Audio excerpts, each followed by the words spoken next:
Salam sigap dan shalom. Renungan kita pada hari ini, Rabu 21 September 2022, berjudul Namanya adalah Perlindunganku.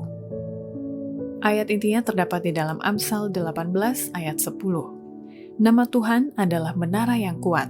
Kesanalah orang benar berlari dan ia menjadi selamat. Pena Inspirasi menuliskan yang dimaksud dengan judul renungan kita pagi ini, namanya adalah perlindunganku, adalah jawaban atas pertanyaan, siapakah yang mau, agar mau datang menghampiri tata kasih karunia Allah dan mengalami kasih-Nya yang tiada bandingnya itu adalah sebagai berikut.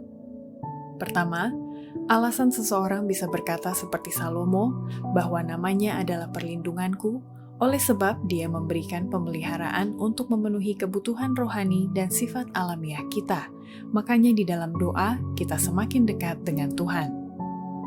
Ia mengetahui apa yang kita perlukan dan apa yang sanggup kita terima, dan ia akan memberikan kasih karunia untuk menanggung setiap pencobaan dan ujian yang kita terima.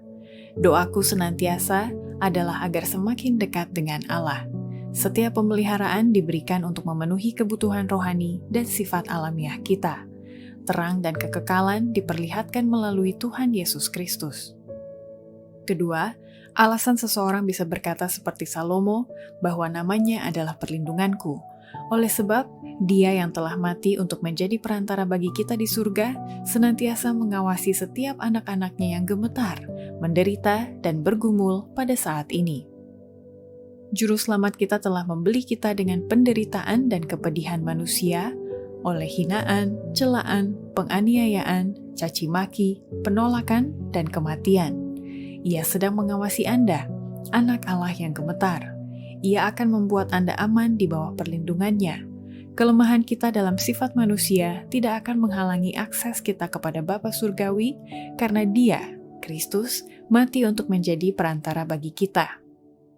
Ketiga, alasan seseorang bisa berkata seperti Salomo bahwa namanya adalah perlindunganku, oleh sebab dia menjunjung tinggi setiap jiwa yang tulus dan tidak akan pernah meninggalkan atau menelantarkan satu jiwa yang gemetar dan rendah hati.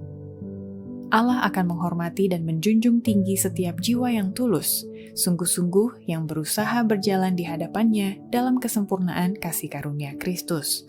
Ia tidak akan pernah meninggalkan atau menelantarkan satu jiwa yang gemetar dan rendah hati.